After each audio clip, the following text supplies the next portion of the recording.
Hey! You are listening to the Grumpy Guy BJJ Podcast. Hey, what's up, guys? Got to take care of a few things before we jump into this week's episode. First, our Ramping Isometrics for BJJ program.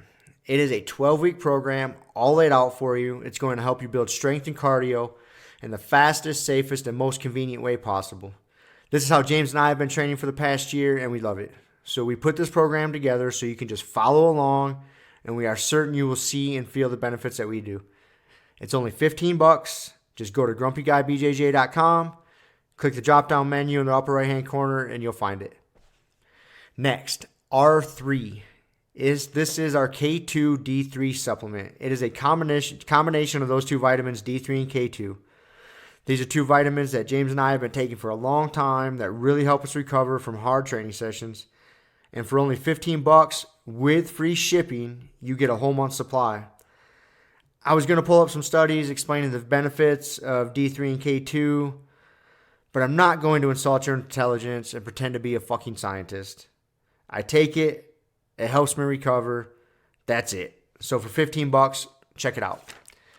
And last but certainly not least, we have partnered up with Jiu-Jitsu.com. They have a ton of awesome BJJ instructionals, and they have hooked us up with a discount code for our listeners. It's Grumpy10. So what you got to do is you go to Jiu-Jitsu.com, which is DIGITSU.com.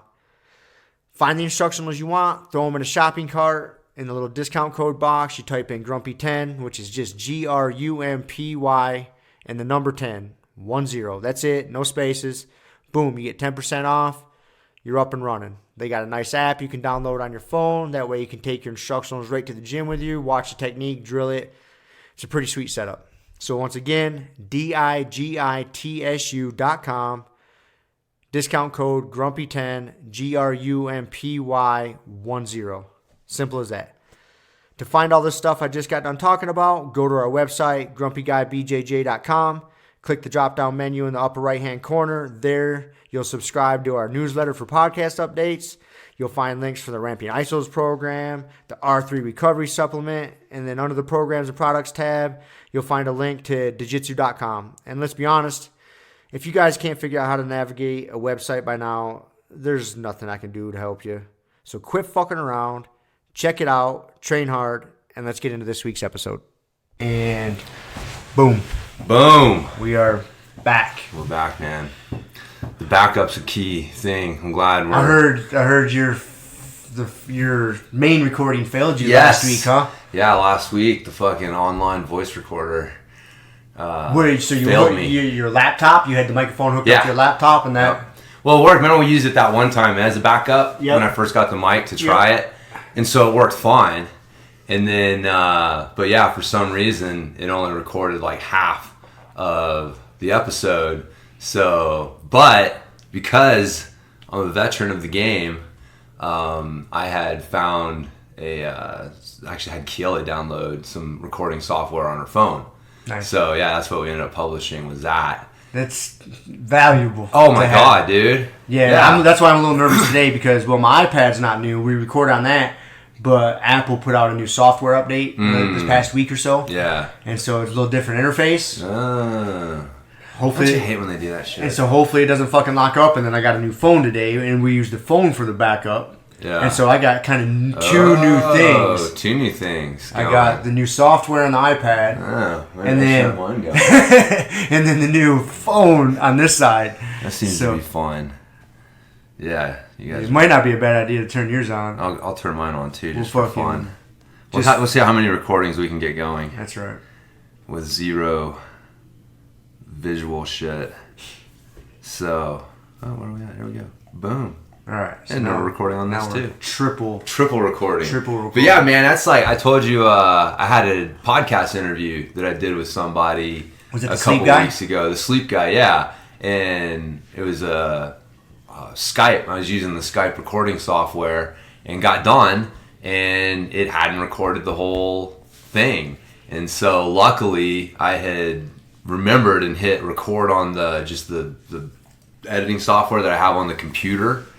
So I have that backup, but Yeah, man. And I've had that happen before in the past. I remember when we did the Skype when I was in Texas, you told me that it was pretty common that Skype will fail you, especially in long conversations. Yeah, Skype will fuck you over for sure. It didn't. We got lucky. But yeah, we got lucky on that one, yeah. No, I had that happen, man. I had, what is it, Rick Brown? He's known as Mr. Mace Man.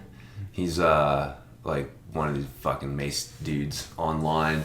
And, dude, I remember I went out to California to one of his workshops a few years ago.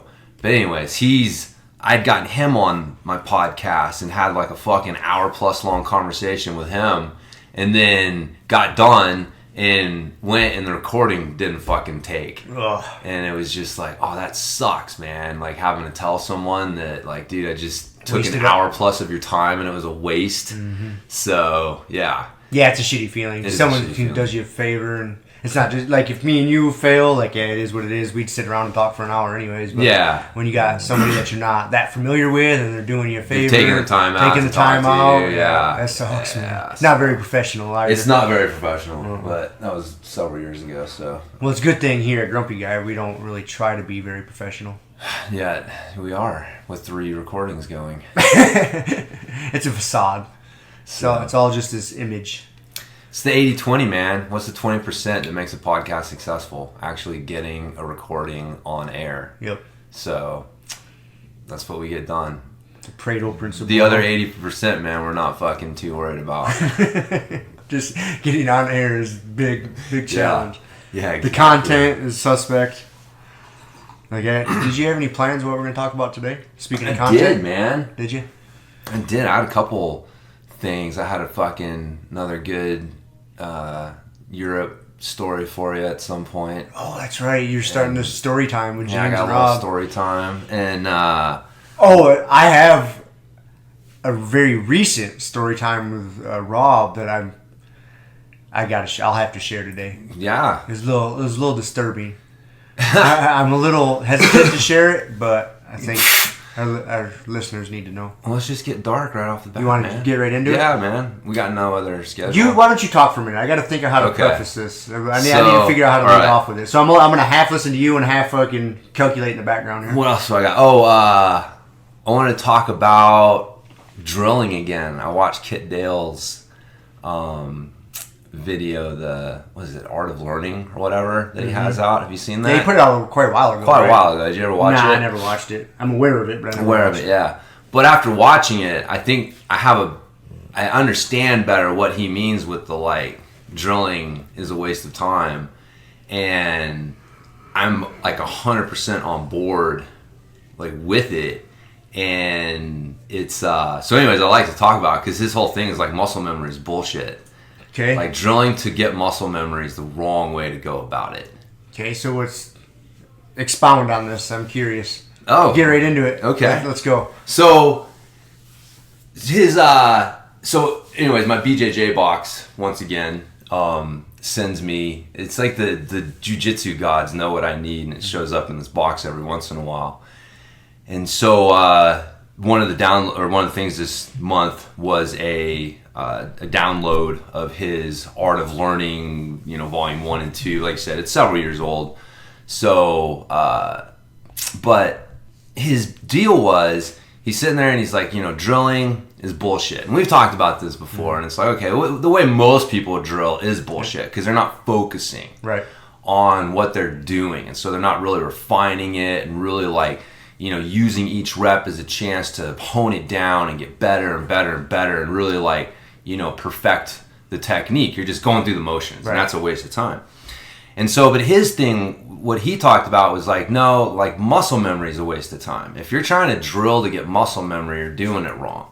And the way that he explained it is that, like, if you're gonna do if you're gonna try to get something muscle memory, like, basically muscle memory, just so we're on the same page with that, like, that's where you've done something, so we call it muscle memory, but it's really just like it's ingrained in your nervous system. Right, you're trying to take skills and put them into, like, the subconscious. The subconscious, right. So there's a movement that you had to think a lot about, and you drilled it to the point to where now it just happens automatically, and you don't even have to think about it.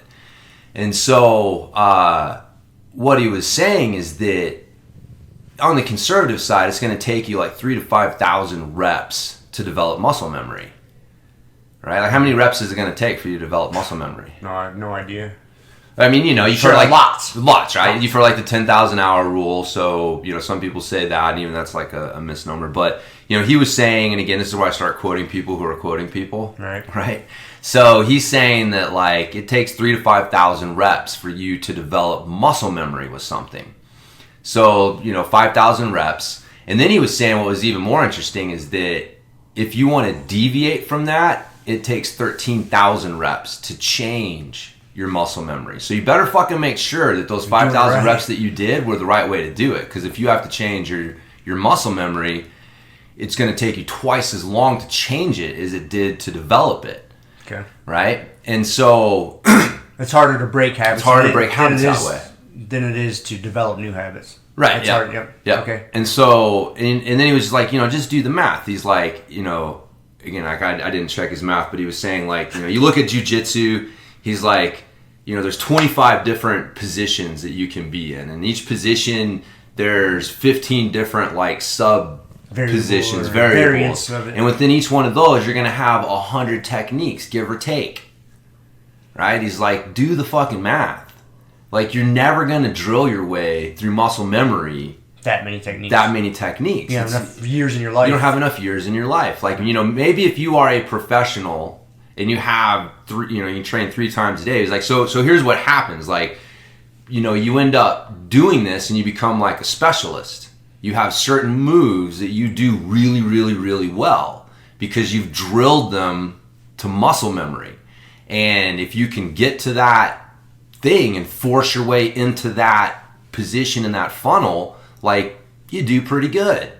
And, you know, especially, you know, if you've got a lot of time, you know, if you're a pro and you're drilling 3 times a day, like, you can definitely develop muscle memory and use it effectively.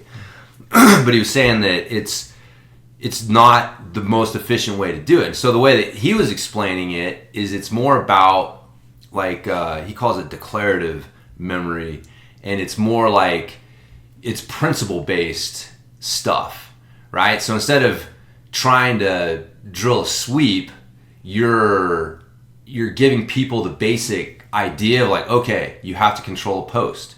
You have to have their weight on top of you, and then you need to create some sort of leverage to sweep them. Now, go solve this problem with these tools versus here's how to solve the problem. And he's like, you know, muscle, like trying to tell someone, here's how you solve the problem, here's the technique, now go drill it. You know, you're basically, it's muscle memory, and that's, people will say like, yeah, you're trying to drill this to the point that it's muscle memory. So his whole thing was that, like, drilling for muscle memory is a waste of time. Like, what you need to drill for is problem solving. Understand the basic, you know, tools that you need to solve the problems that you're being presented, and then practice solving different problems. And so a lot of this stuff, like, we've kind of said, like, you know, we've said all the same stuff. It's just different way of saying it. Like, I agree with you because we talk about it's principle based. Yeah. Yeah. I was teaching beginners class last night, and I was sprinkling. I mean, they were all very new beginners. Yeah. And except we had like one blue belt and Angela in there, but I was giving them the problem, the solution to a problem. I wasn't giving them the principles, but I was sprinkling because it was just, they need to have the solution first. See, but why? And then I was sprinkling. Then I was showing them principles I was accomplishing. Like, Yeah. I would let them do the move. I'm like, okay, I would show them the solution, do a few reps, and then I'd say, okay, here's why you guys are doing this. Here's what you're doing. Yeah. And so I would sprinkle the principle in there. And I think, again, you got to learn. Everybody learns differently. I think some of the students, you could just give them the principle, and they would be like you. I mean, for you, you're a perfect example. Like, you're a hell of a learner, and you're the type of guy, like, you're better off if you don't get the solution. Like, if they just give you the principle. Yeah, I don't want to know the answer. You don't want to know the answer. You want to know what. You want to know the work. How are you arriving at this answer? And why. Yeah. And you're a perfect example of that. And there's definitely white belts like that also. Yeah. But you got to spend the time. Like, if you don't know everybody in the class, so you got to give a cookie cutter version of it first, I believe. Yeah. Like, and then you can like, okay, you guys are getting this now. Here's why you're doing it. And then you see some errors, like, well, you're not doing it because you're missing this principle. That's how I was like approaching it last night. Yeah. It's the same thing. It really is. You know, but what was so and this is just one of those things, like, we've had this discussion, like, I believe that you need to start throwing these principles at people from day one, even though they can't. Because the thing is you're going to have to hear them several times before you understand them. So the sooner that you hear them, the sooner you're going to hear it that number of times, it's going to sink in and make sense to you, right? Like, if you got to hear something 10 fucking times before it makes sense, you better start hearing it soon, right? And so, and again, the way that he explained it, it made so much fucking sense too, is like, in the short run, you take a white belt, the cookie cutter drilling approach, they're going to excel quicker.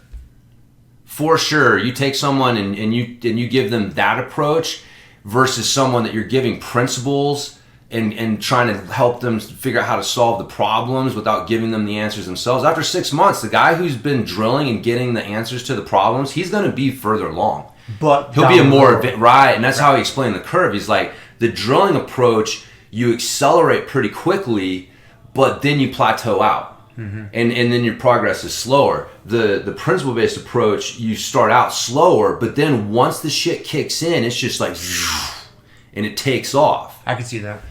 And so that's why I was like, you know, again, it's subtle, right? There's a tension between these two things. I'm a real big fan of this understanding of, like, you're not trying to resolve the tension. There's a tension between two opposing ideas. And what makes fucking awesome ideas is the tension between those ideas, not either one of those ideas winning. Right? So there's a tension between them. So I'm not saying, like, go fully that route, but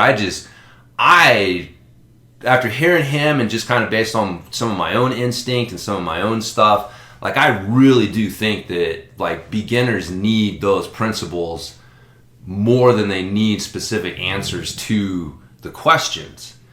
And that, you know, there's certain things, right? Like, so passing the guard is going to be more of a principle-based approach than doing an armbar, right? Like, you know, there's principles to an armbar, but I think that, like, you know, submissions and things are a little bit more, you know, specific, and then you can, here's what you're doing and here's the principles you're making use of. Versus, like, if you're trying to retain guard, or you're trying to pass somebody's guard, or you're trying to, you know, escape mount or side control or something like that, like that is definitely more of a, I mean, we talk about it all the time, like, the techniques we know that's a dirty little secret, right? Like, we show you how to escape side control, winking and smiling, going, like, it's never going to happen like this. Right. And I think, I agree with what you're saying, but I think another way to say it is, the more dynamic the position, the more dynamic potentiality the position has, the more principle-based it needs to be. Yeah, because the less you can think. The less you can think. Right. Because it's going to be more fluid. It's going to move.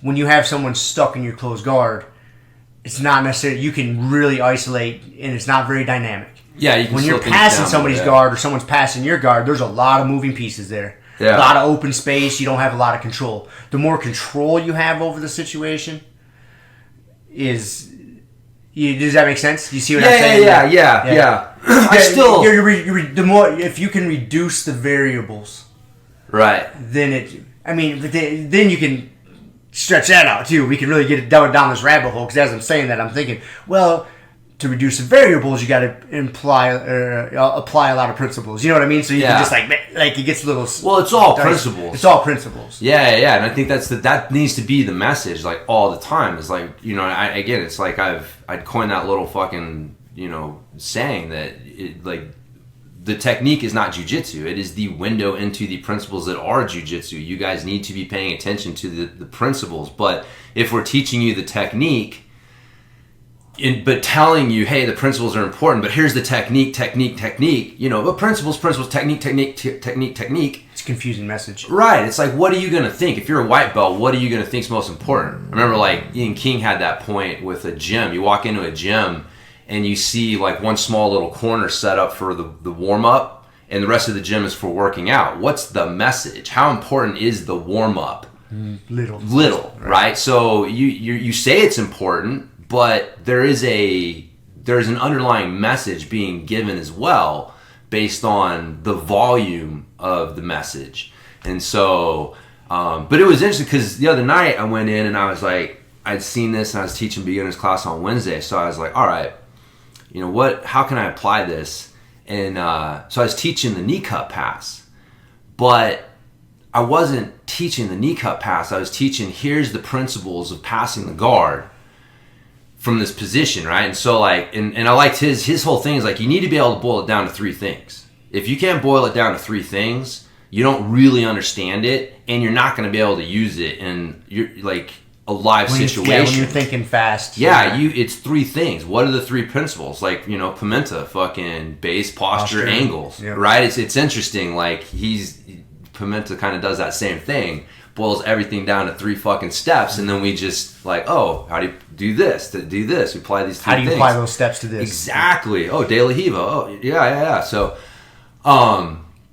so I was like, in his 3 steps I kind of changed a little bit because he has his, but then I have to translate it. It makes more sense for me. Right. But the first thing you got to do is beat their knee line.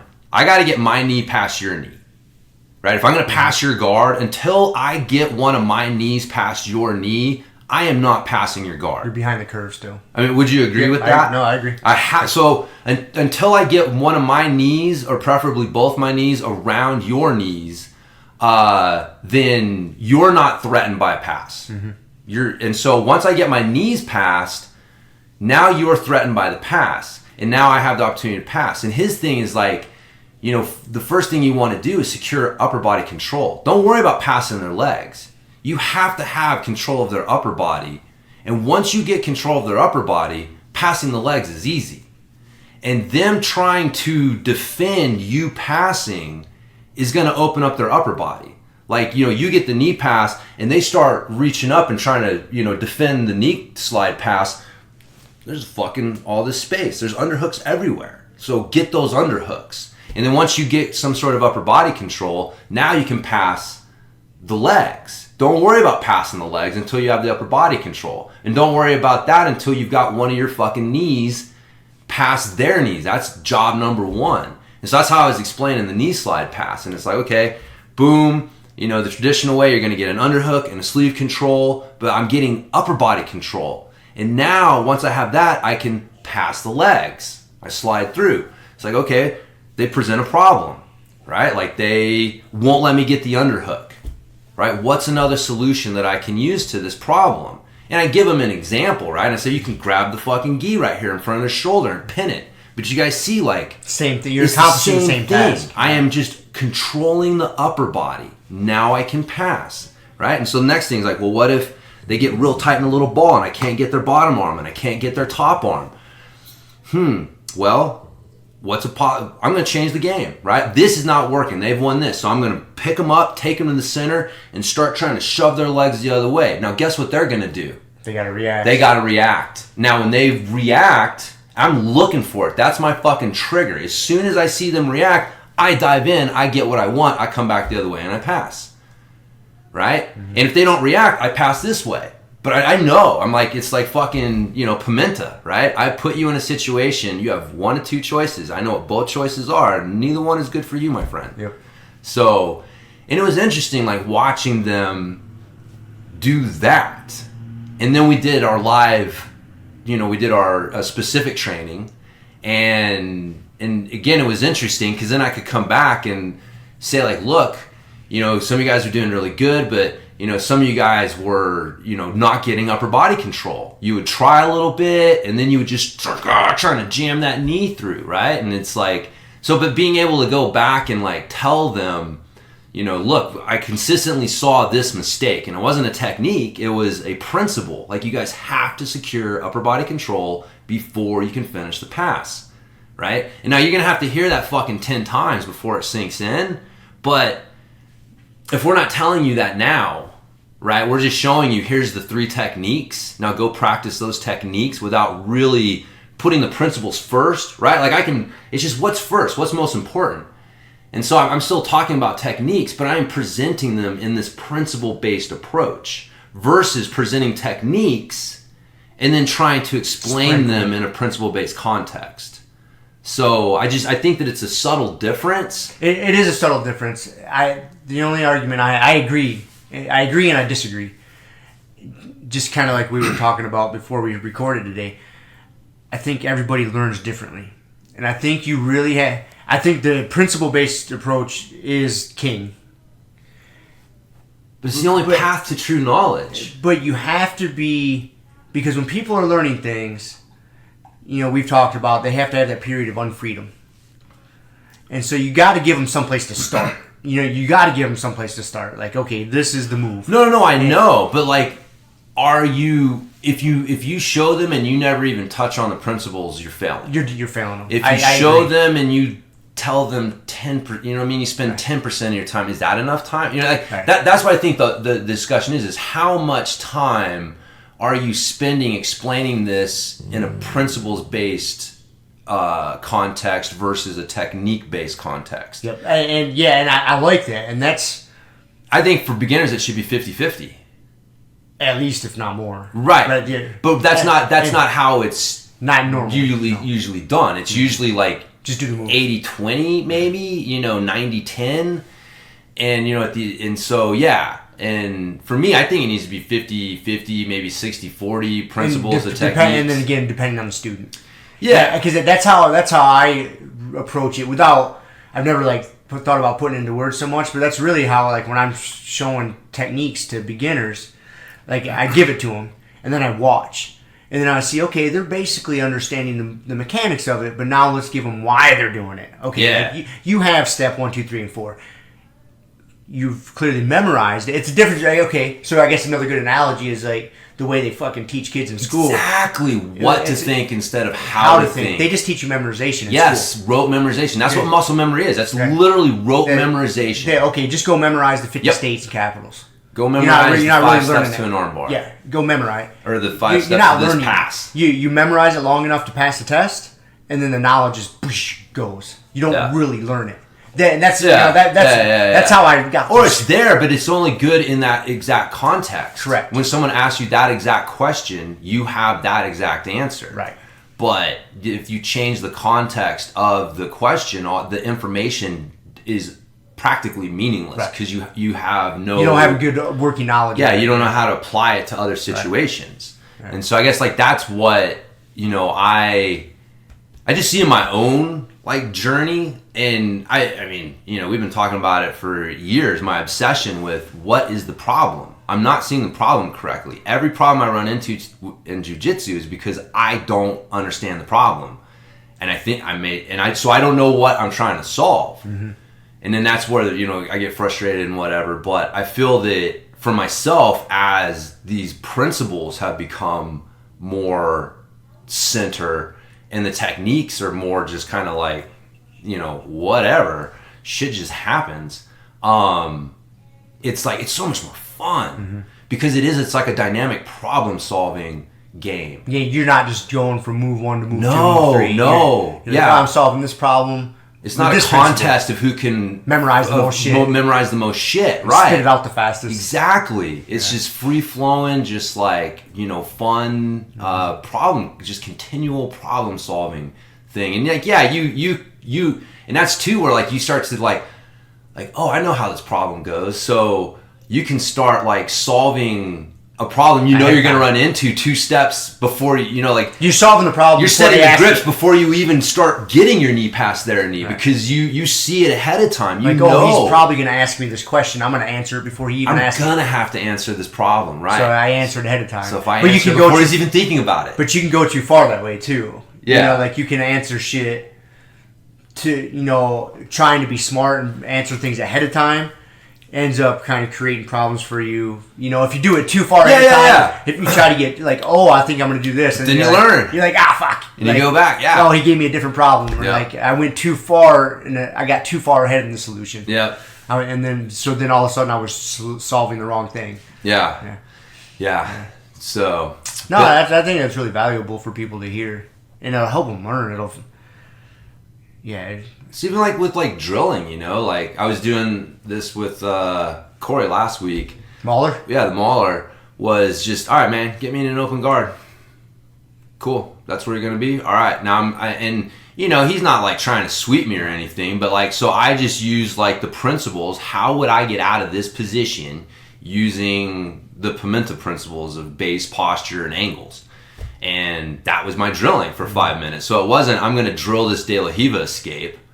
I'm like, get me in De La Riva and whatever else you want to get. And then, all right, what would I do from here? And so it's like, I'm not memorizing a move. I am getting comfortable with understanding what problems do I need to solve, and you know, how can I solve them from this position. And man, when you think about it, like that's why Pimenta hates that open-ended question. Yeah.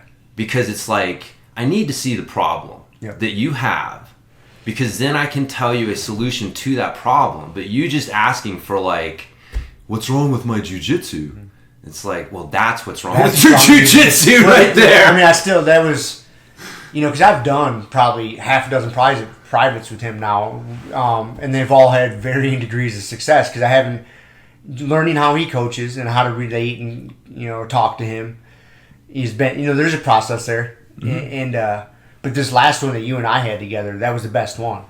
And technically, it could have been over in the first 5 minutes. Yeah, because I remember we both looked. I forget what we opened up with, but then he gave us the answer, and I remember you and I both looking at each other, and right then and there we both realized like, that's gonna be the same answer for this next hour. Everything we present this next hour is gonna, and so that's really what our problem was. He gave us an answer within the first 5 minutes, and we were just like, okay, we would apply that answer to this position, and we would show him what we were thinking. He'd be like, yeah, that's about right, or this. Yeah. And so we were basically just taking his one answer and applying it to literally 10. That's all it was. That's all I was doing. Yeah, that's what I was doing with Corey, man. It was like, all right, base, you know, so he can't sweep me, posture, and then angles. Like, you know, instead of trying to break grips and fucking, it's like, okay, how can I turn in a way that takes away the grip? To where the grip's no big deal. Where the grip doesn't work for him anymore. And either I'm able to free it easily, or it's worthless to him and he aborts it. Right. It's like, yeah, like sitting here trying to play fucking He-Man tug of war with sleeves and collars is like, that's a Juice Monkeys game. It's dumb. Juice Monkey. You know what I mean? If you're on the fucking sauce and you're like all fucking roided out, like, dude, maybe grip breaking works for you. Speaking of that, but I'm not on the fucking TRT. I got a conspiracy theory about CrossFit and Juice Monkeys. Let's hear it. So just recently, it came out. There was like 7 athletes that popped top for something or other from this, because the CrossFit Games took place back in August. Okay. That's like the Olympics. That's like that's like the ADCC of the CrossFit. Right. Everybody goes out every year, right? So they just put out like 7 people popped top, and they were all, I say this without being disparaging, but lower level CrossFitters, lower level at that high level. I think the highest ranked person that did pop was like a top 10 finisher in the games, but all the rest were like 60th, 80th, 100th. Yeah. You know, like, so here's my conspiracy, because what those people accomplish is superhuman. Like, it is freakish. Like, especially the CrossFit Games itself, it is a 4 or 5 day event, and where they work out hard like 3 fucking times each day. Well, yeah, it's like the Tour de France, and then it's a joke to pretend that the human body can do that without some sort of fucking help. It's not possible. And the training leading up to it is going to be healthier if you're on some sort of supplements. I quote unquote Mexican supplements. Yep. But they like to put out the image that they are clean. That they're top athletes. Bodybuilding back in the day. Remember, that's exactly what it is. That's exactly what it is. That's exactly what it is. And so they put on this front. Right. So they don't want to bring down the name of their CrossFit, like the Matt Frasers, the Rich Fronings, these guys. Yeah. They don't want to bring those down because it'll fuck up CrossFit. Right. But they want to, we do test. So that they got these sacrificial lambs, these lower ranked people. For sure. That's what I think's going on. 150%. It's not even a question. Yeah, like, we test, but we can sacrifice these guys because they get like a 4-year ban. Like, they can't compete in CrossFit for 4 years. Yeah. No, 100%. So that's what I think's going. Like, that came out this past week, and I was like, We remember the same shit, dude. It happens everywhere. Like, I mean, you know, track and field back in the day. Yep. Like, you know, everybody's fucking on the juice, but like, who gets caught? It's like, oh, the guy that finished 8th in the obscure event. You know what I mean? It's like, oh yeah, we're testing. But God, that is just like bodybuilding back in the day. They were in denial. Like, it's supplements and the Weeder principles. Yep. No juice. And they tested too. I remember like it was like so a joke. Absurd, so absurd, dude. Like, I remember, as a kid coming up, like you would see those freakish bodybuilders. And they're like, oh yeah, they're not on. They don't take anything. Oh, man, it's all natural. It's not on the juice. They're not on the juice. Yeah, it's fucking Megamass 2000, that dog food bag full of fucking calories, and the Weeder principles. Yeah. So, yeah, that's 100% it. That happens in so many sports. Yeah, and being that CrossFit's kind of new as being its own sport. Yeah. Newer. And they're probably like they're not contracting like USADA or something like that. No, they're not. They're using that's the other thing that's a little goofy too, because there's people all over the world that compete. Yeah. So USADA is just for US based. So I think they use WADA. And it's Do they? I think. Man, if they've contracted like. See, that's the thing. Is like, are they doing their own testing, or have they contracted? Using Quest Diagnostics, right? Like the place I pee in a cup for at work. Like, yeah, I mean that's. I don't know off the top of my head. That's what a lot of these sports do. Because remember, that was the thing with the UFC. Like they were testing, but it was a joke. But it wasn't until they brought in like you saw the golden snitch. Yes, but it was that independent entity who doesn't give a fuck about your names and your reputations or any of that shit, and it's all like, you know, their entire goal is to bring down quote unquote cheaters, and you know, until you get to that level, you know, because you always have some control, right? Like that's the thing, like, you know, they could have fucking, you know, all sorts of hot tests sitting on their desk, and they're just like, you know.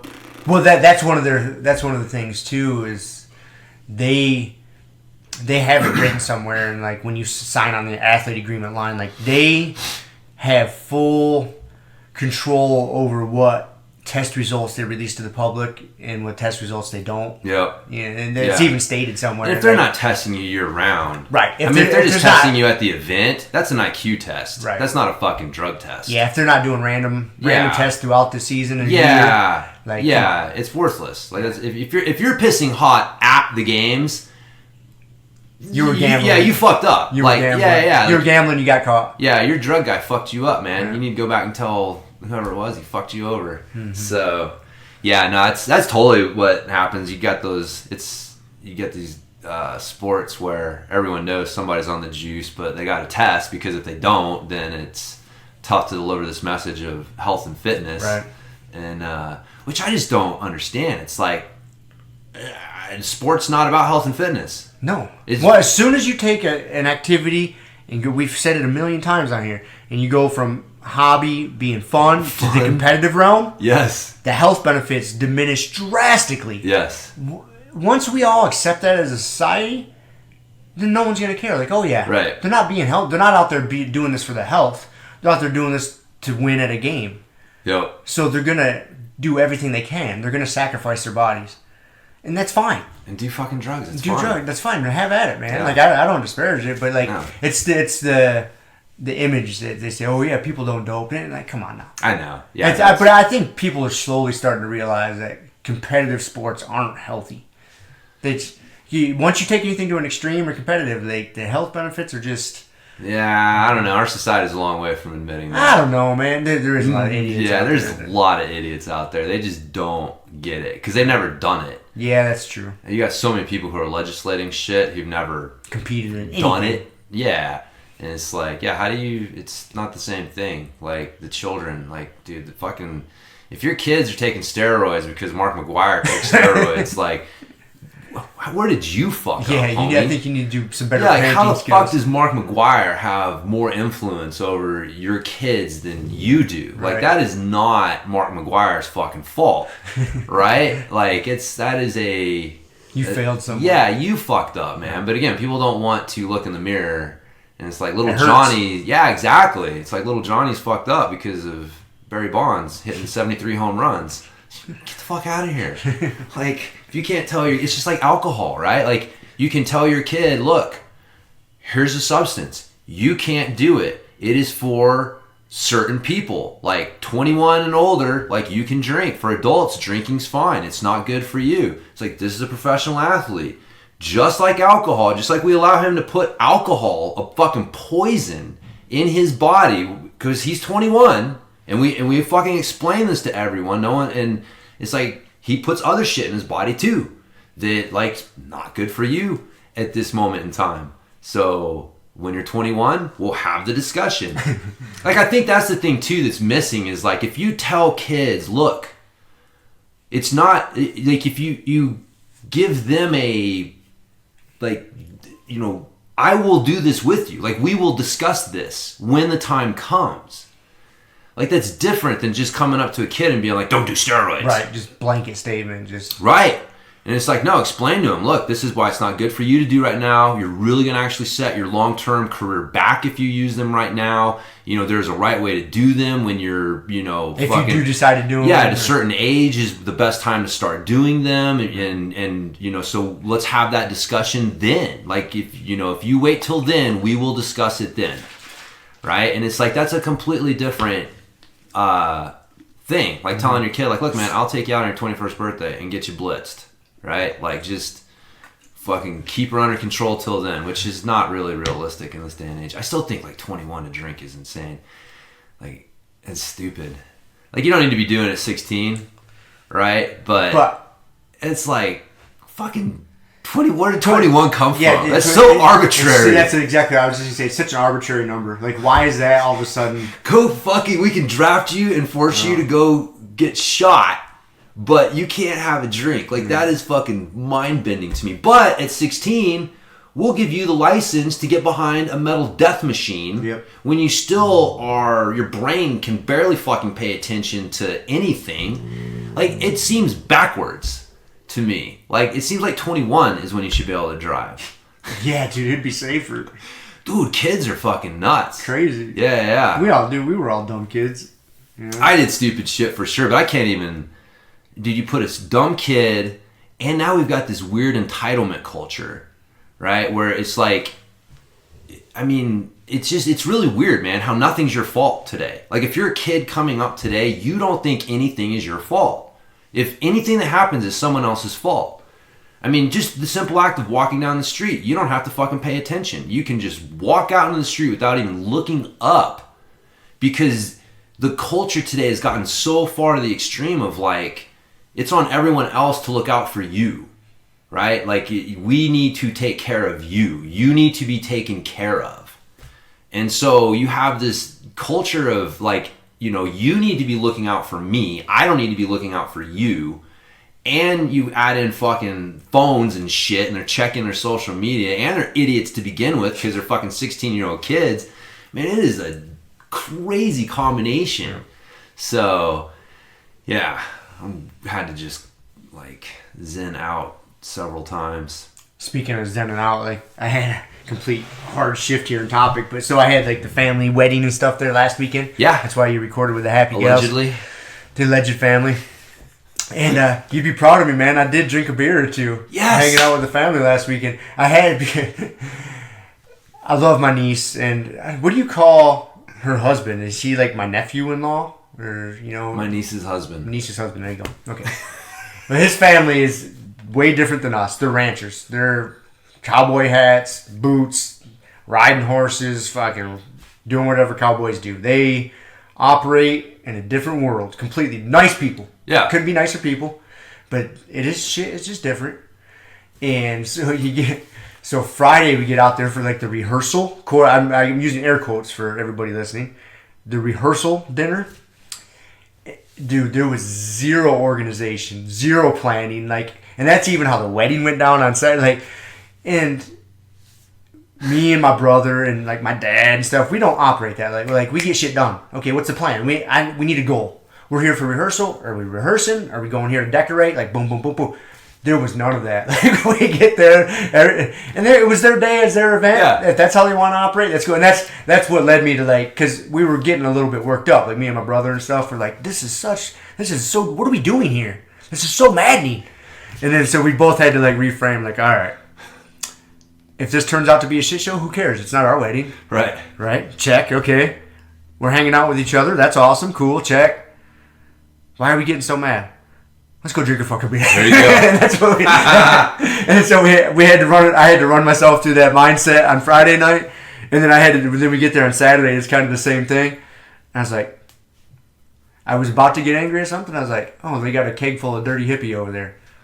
Let's head to the keg. Oh yeah, man. It's the social lubricant. So I figured you'd be proud of me. Hell yeah. And it helped relax. Like, okay, I don't need to worry about this. It's not my day.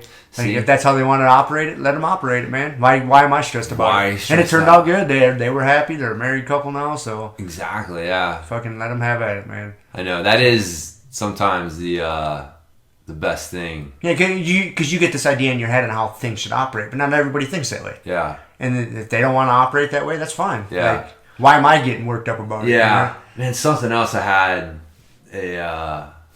an epiphany the other day. I was dealing with something that had popped up, and I was like, like kind of similar, where it's like, okay, I didn't create the situation, I didn't ask for the situation, but all of a sudden I'm in the situation where, like, I'm starting to become the asshole of the situation, and I'm like, this is I don't want this. Right. I don't accept this gift of assholeness, right? Like, I am not going to, I don't know how to explain it, but it was just like, I didn't create the situation, I didn't ask for the situation, and so I am not going to accept it as far as, like, taking it on and feeling like I have to play a certain role in it. Because, like, yeah, if I play my role in this situation, I'm gonna be an asshole. It's like, because this is wrong and this blah blah blah blah blah, and it's like, wait a minute, like, if I create the situation, that's like, yes, I did this, actively, and I'm gonna play my role in it because that's who I am and why I'm here. But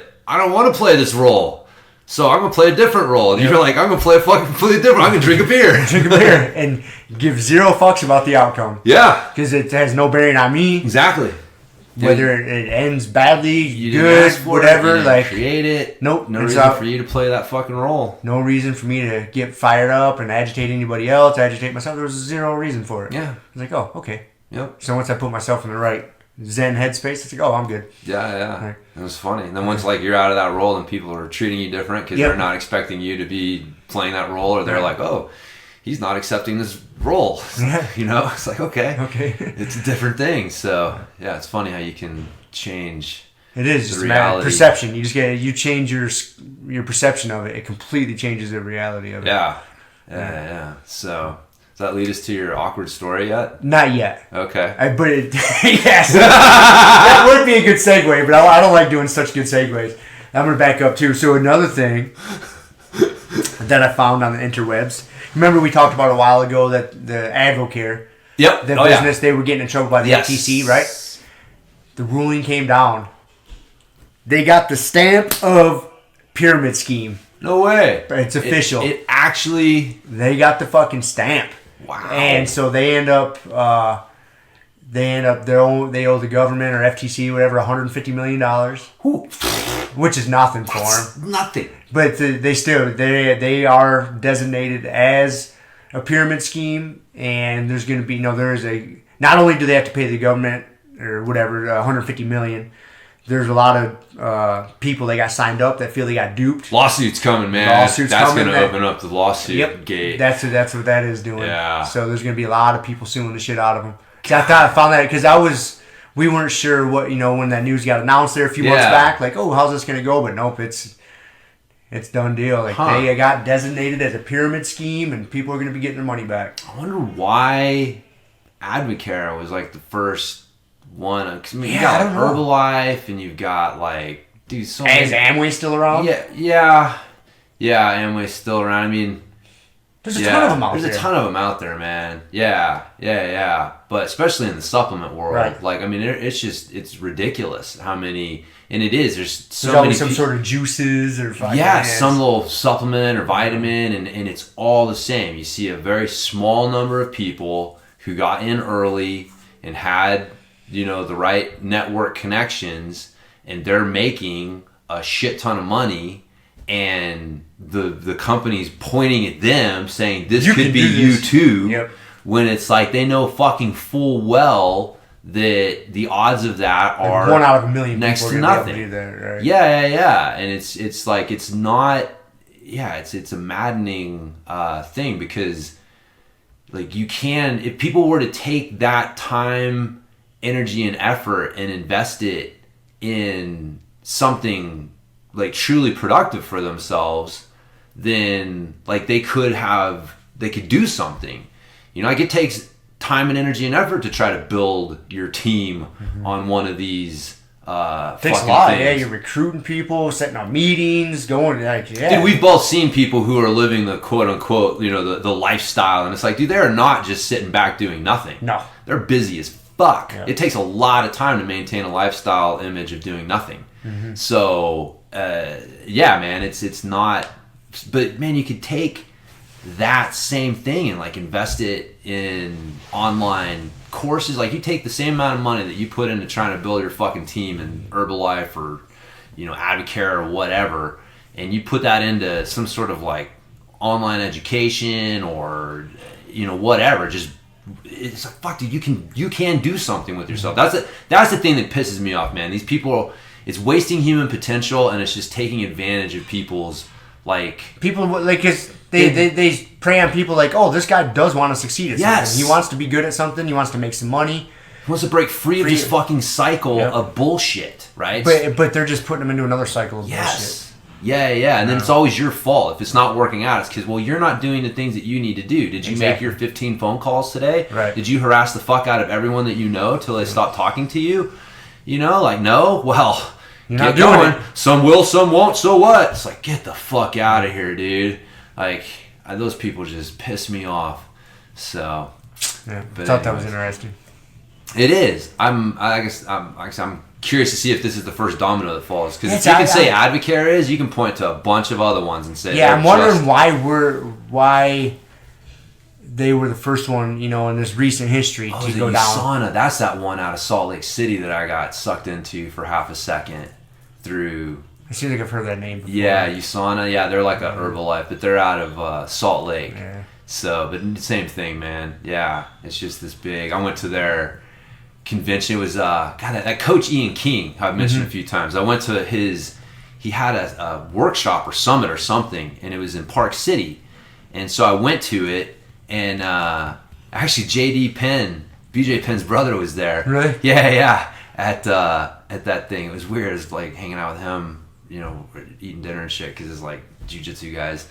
But he's all into that shit, and he uses his King Sports International as a way to get other coaches and other people involved. So he's one of these people who's gotten in early. He's got this network opportunity, so he's doing really well with it. And man, he pushes the shit out of it. Does he really? Oh, super hard. And of course, like, it's under the guise of multiple streams of income, finding ways to free yourself from the, working for hours, trading dollars for hours. Yeah. So that's how it's presented, is like, you do need to do that as a coach if you're going to do this long term. But, then the answer is USANA and, selling supplements and building your team and doing all this stuff. And so, I got signed up, man. Every once in a while, I will suspend my disbelief and just, okay, I'm going to just go with it and see what happens, right? Maybe there's something here, and I'm just missing it. 99% of the time, that's not the case. I wake up and I'm like, yeah, that's not the case. I need to get the fuck out of this.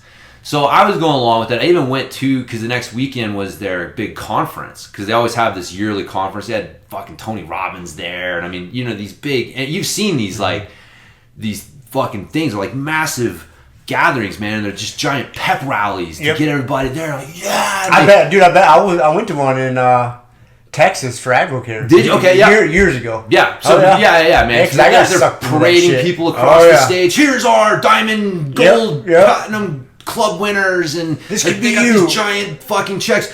Who here wants to be up here next year? Everyone's fucking flipping out and freaking out, and they got the music and the lights, and it's a whole show, and everyone's just like, yeah. Yeah, it's embarrassing, but I admit, man, I got sucked into that fucking shit. Man, they prey on your psychology. Yep. Like that stuff, they do that for a reason. It gets you pumped up. It gets you into the feeling like you're part of a tribe. And people want to feel like they're part of something bigger than they are. Mm-hmm. And that this is going to elevate them as well. Like as this thing gets elevated, they're going to get elevated with it, right? And so you can see where. But yeah, I went to the thing, and everyone's the big fucking rallies, and I'm always like, my thing is at this point, I tell people it's hard to play, Jedi mind tricks on a fellow Jedi. Mm-hmm. It's like I've been around the block so many times. I understand exactly what you're doing when you stand up and you get people to raise their hands. Like as soon as you get crowd participation, the minute you do what the guy on the stage says, you've bought into where he's going with this. Like it's all very, good speakers know exactly what they're doing as far as pulling levers to get you bought into where they're going with this talk. But once you know it, you're just like, come on, man, I know what the fuck's going on here. But you're watching everyone around you just like, whoa. And it's crazy. Like it was a little, like if you were to go back now, you'd probably be freaked out. Yep. It's so cultish. Cultish. That's exactly the word I was going to use. Yes. You really start to see all of the stuff that they use, and it's the same mindset, same tricks that cults use to get buy-in and get people feeling isolated from the outside, and this inside group has this secret knowledge that no one else does, and we're on this mission that you're a part of now, and all this crazy shit, man. And they're introducing all their new products, and grape seed extract. Look at these studies and how it fucking did this. And it's like, man, grape seed extract's been around for a long ass time. Like if it worked, we'd know it worked. We wouldn't still be questioning it, right? And I'm trying to think if there was this juice. I think they were claiming like it was an acai super berry noni juice. Is it the noni? No, that name doesn't sound familiar. But I remember it was the guy who owned the Powerhouse Gym back in Michigan that I was working out at, an old dude, and he was trying to get me sucked into it hard. And I wish I could remember what the name of it was. I'm almost trying to know exactly what you're talking about. Because there was a period like noni juice was one, and there was another one that I remember was like real big in like the strength training, like kettlebell community. The same thing. I almost got sucked into it. Somebody was trying to get me to buy into it, and it's just like you get right up to the edge, and then all of a sudden you're like, what is going on here, man? This is insanity. Like, I want to believe this so bad, but this is fucking, Most time if it's too good to be true, it's too good to be true. It's too good to be true. On that note, I gotta take a piss. This coffee's running through me before man. Continue the conversation. Can't concentrate properly. We definitely need you to concentrate. I might go piss too. Who's up? Z, are you up? He's taking a shower.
Yeah, it's gotta be kind of tough to lose to a blue belt. Blue belt. Hey, he's a purple belt now. The purple belt now.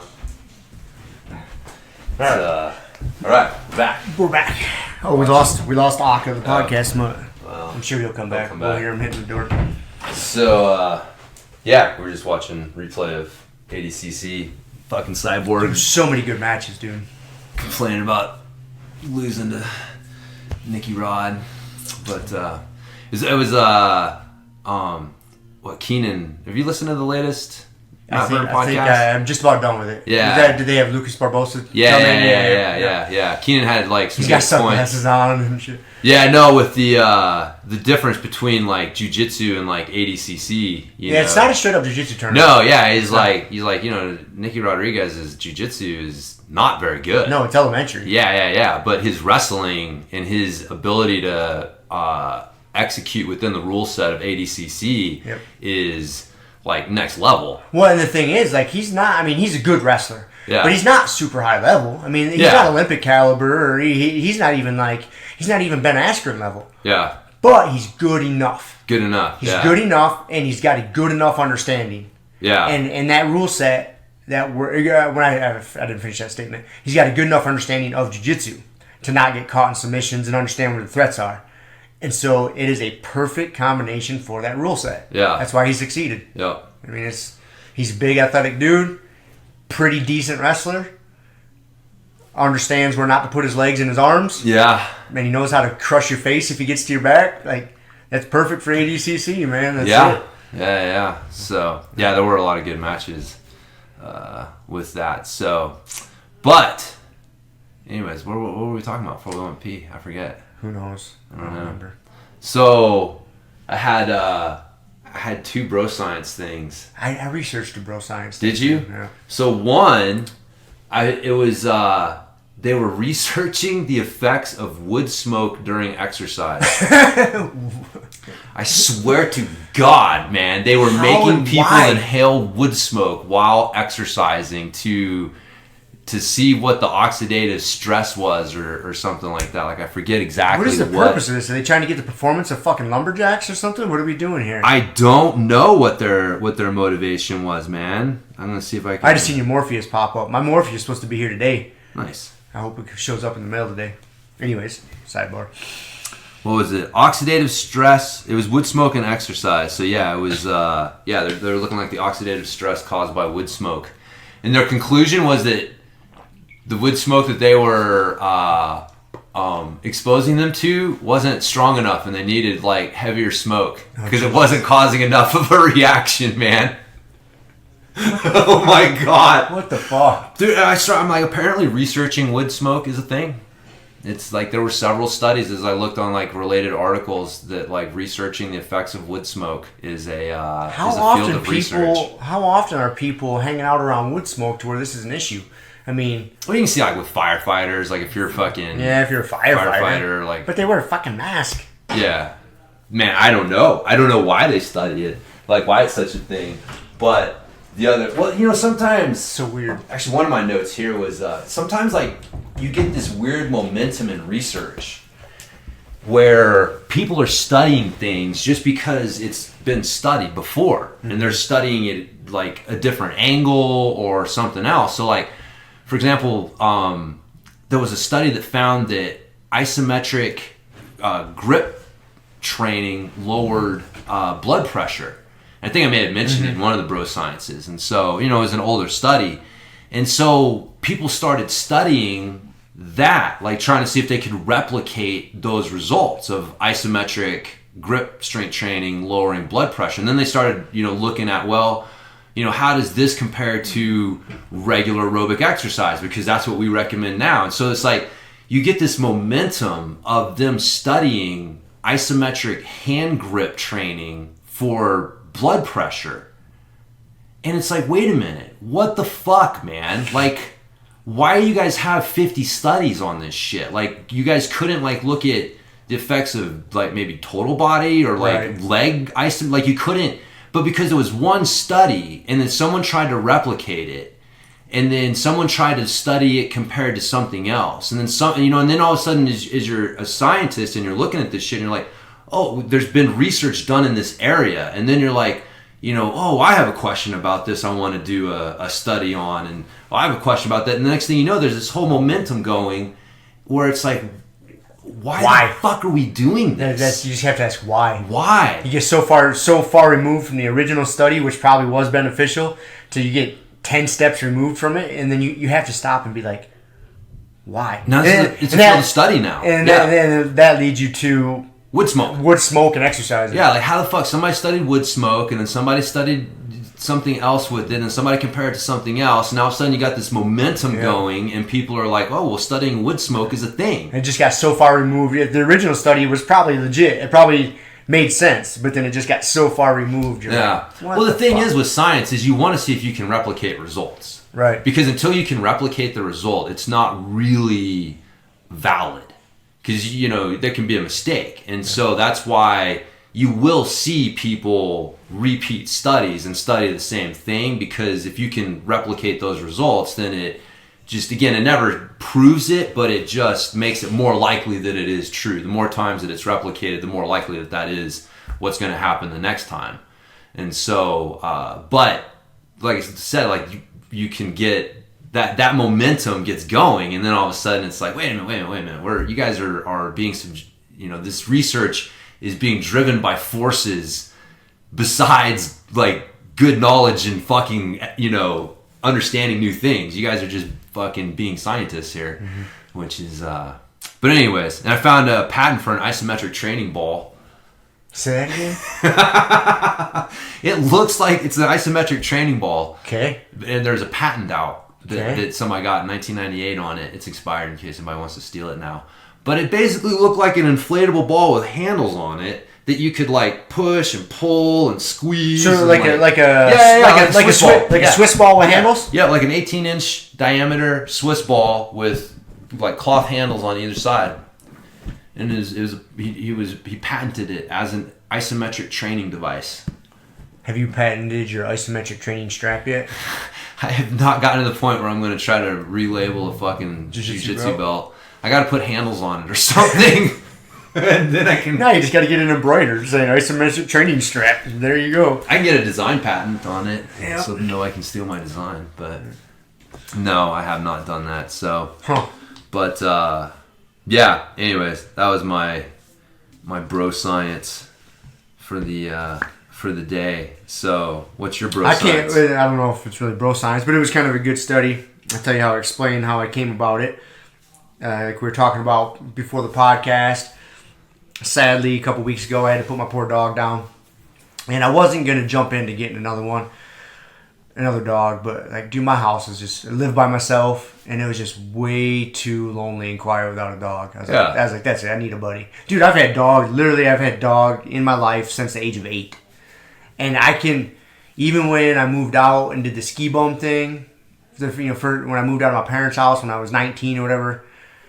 My roommate had a dog. Like, dude, I've only had like a couple months in my life here or there where there wasn't a dog. Like, either my roommate or I had one. Like, I've always had them, dude. Yeah. I was like, so I wasn't going to rush into getting one. I was like, oh, fuck it, I got to.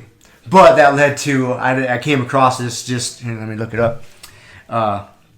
This study done, sorry, I got to know how to operate my fucking new phone here. No, it's fine. It was in, like, NBC News put it out, but it was a study done in, the journal was called Circulation, on cardiovascular quality and outcomes. The researchers found that dog ownership was associated with a 24% reduced risk of death from any cause among the general public, and a 33% lower risk of death among heart attack survivors who live alone. I came across that, and I was like... It's for your health. Yes. It's a performance enhancer. It's a performance enhancing dog. Yes. So I justified my decision to adopt another dog. That's good, man. I totally agree. I mean, I can't... dogs are fucking awesome. I mean, that was one of Jordan Peterson's 12 rules. He said pet a cat. He admitted that he was just doing that because he's a dog person, didn't want to be accused of being anti-cat. But, yeah, man, petting a dog is a good way to remind you that, somebody loves you. Yeah, somebody loves you. Even somebody loves you. Furry little stinky animal. That's right, man. That's right. We've talked about it before. Like, I don't trust people that don't like dogs. I don't. Something that's just off. Yeah. Like, humans that don't like dogs, I think we're like gotta have like, thief, like bad guy genes in them somewhere. You know what I mean? Like, who doesn't like dogs? The only people I can think of who don't like dogs are people that like, or maybe they had ancestors that got mauled to death by some fucking dogs or something. But I don't know.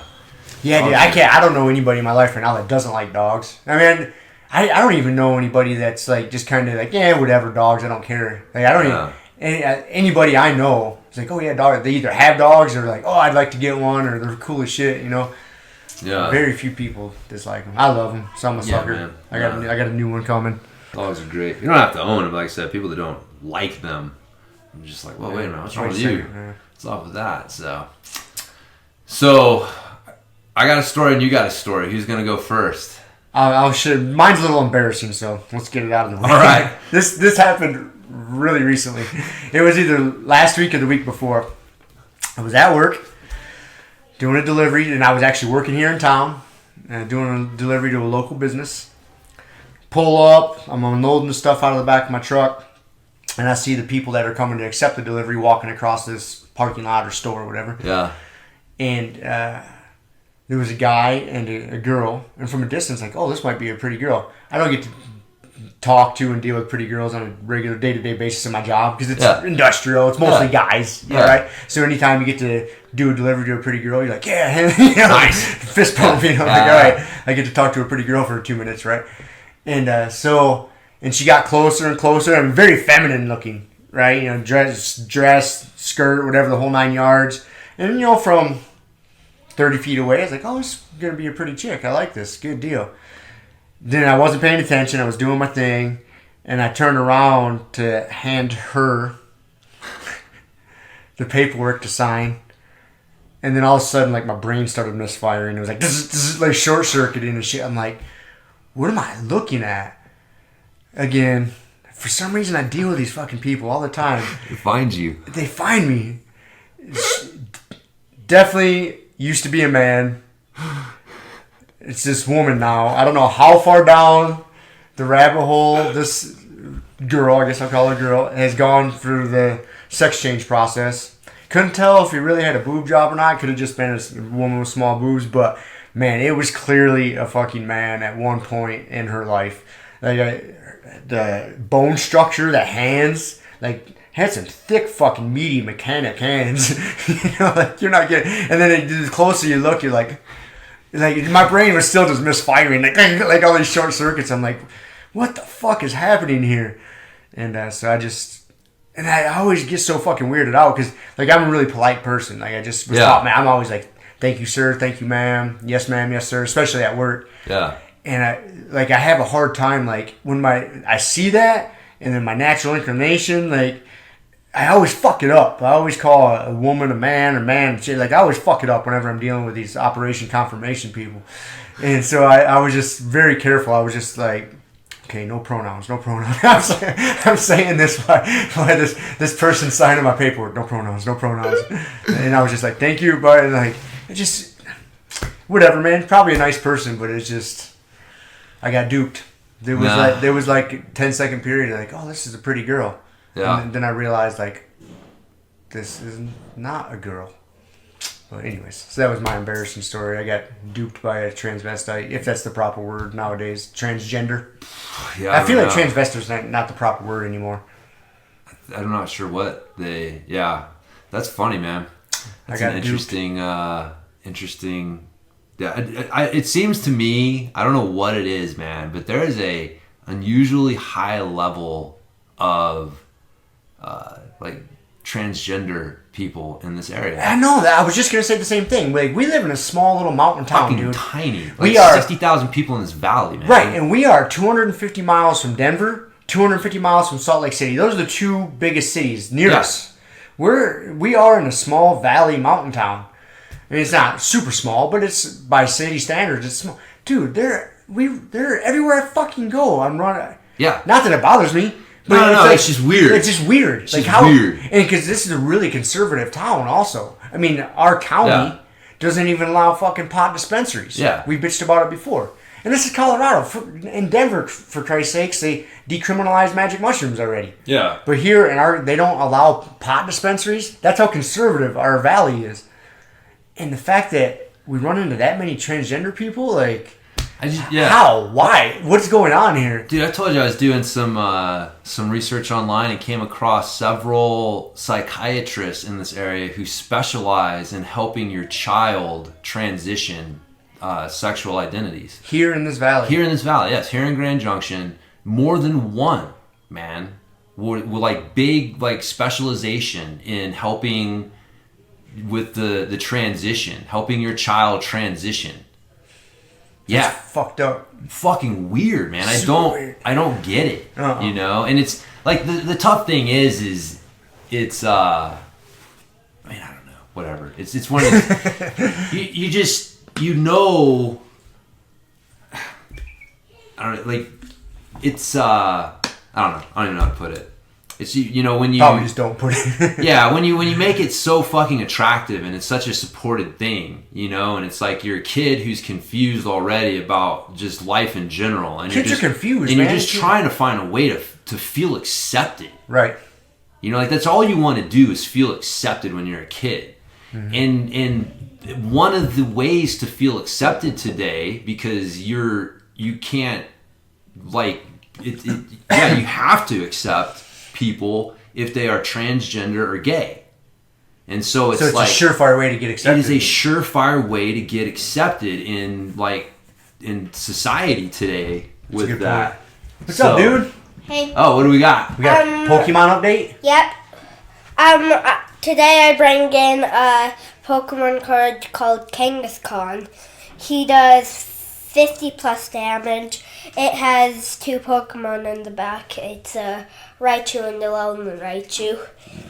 And he has like a little baby kangaroo in his pouch, even though it's like a Pokemon. It kind of looks like a kangaroo. Cool.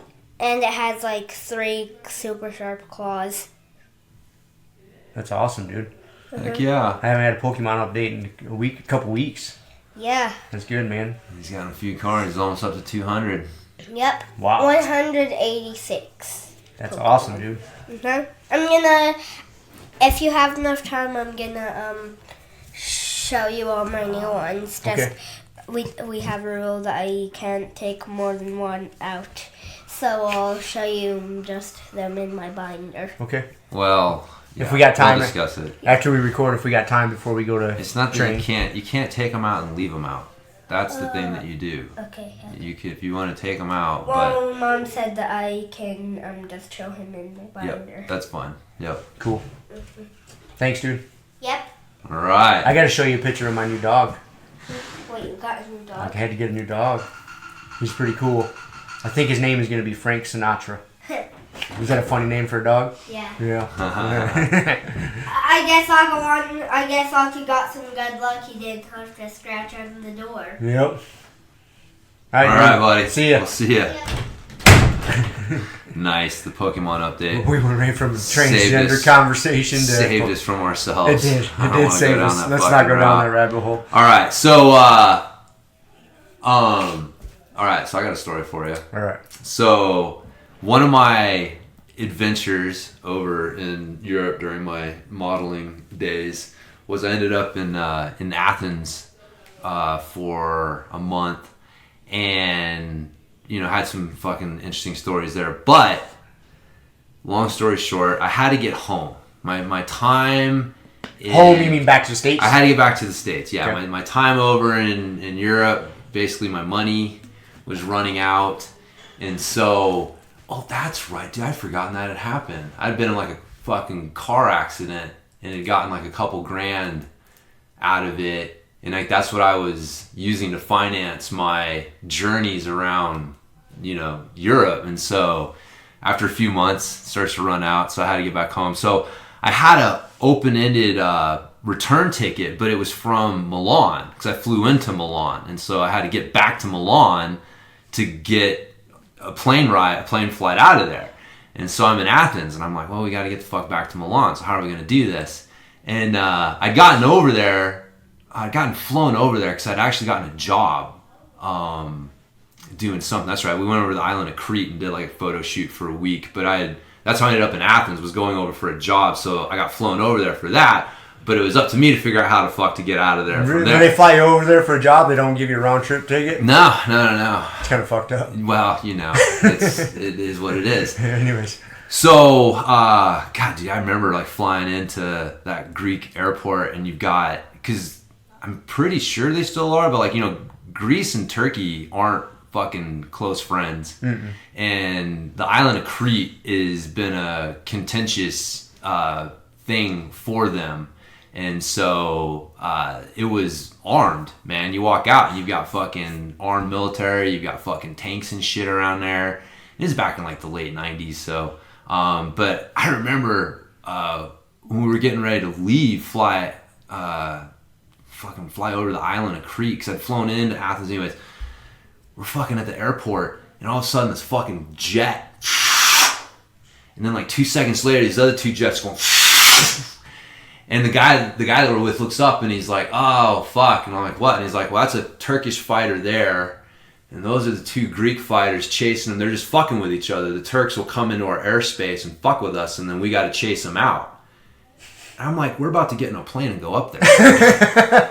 Yeah, why are we so flippant about this? This is yeah. Like we're just watching, like 2 fucking armed, they're playing fucking war games with each other, right. Like real war games, right? And it's like, we're going up there? Like, oh shit. But, but the flight we couldn't get a flight back to Milan, so we got a boat ride. So, I don't know exactly how we figured this shit out, but you could get a boat ride from somewhere in Greece to Venice, and then we could catch a train from Venice to Milan, and then we were back in our home territory. And so, we get to the fucking boat. Actually, I remember a cabbie tried to we were trying to get a bus to the boat. A cabbie tried to lie to us and tell us that he would take us to the boat and that it would cost less than the bus. And we were like talking to him, and the cabbies over in Greece were fucking ruthless. Like, they were the kind of, like, you'd get to where you were going and they'd be like, "Oh, look at that over there." And when you look, they'd hit their fucking meter and add like another 0 to it. Just like, you had to keep your eye on these motherfuckers. They were always trying to rip you off. And, so we get to the boat, we get on the boat, and it's this like weird cross between like a cruise liner and a refugee cargo ship. So you could get a ticket with a room, or you could just get like an open ticket to board the ship. You just get on the ship and figure it out. And just get on the ship, and they take you down below, and there's fucking hallways, and they're just like, "Here you go." And there's just people everywhere. How long of a boat ride is this? We were on it for it was over a day. Oh, really? Oh, yeah. Yeah. We were on it for over 24 hours. Huh. So, yeah, I think, it was overnight. So we're down here, man. It's like literally like fucking families, like camped out, all their possessions and shit with them. And like it's borderline looking like, refugee type shit. We're like, what the fuck is going on here? And they're like, "Yeah, just find a spot on the floor and, camp out." And we're like, "We're supposed to leave our stuff here?" And they're like, "Yeah, man, it's fine. Everybody does." And so, we just had to leave our bags there. And, it wasn't like a cruise liner, like a fucking Carnival cruise with like, You couldn't go hit the buffet. No, there wasn't entertainment and shit like that. It was just like, it was a big fucking ship though. And so they did have like a dinner, room, and then there's just like a deck you could hang out on and stuff. And so, that was weird, man. If you've ever been out in the ocean where you can't see shit, it's just like fucking ocean everywhere. So disorienting. It's a little disorienting. You start to realize, like, fuck, man, if anything happened right now, that would suck. Which way do I swim? Yeah, which way do I swim? So so that night we're in the dinner room, me and my buddy, and we're eating the dinner, and there's fucking all sorts of people around. It's like weird mix of tourists and refugee folks, yeah, and weird American male models hanging out.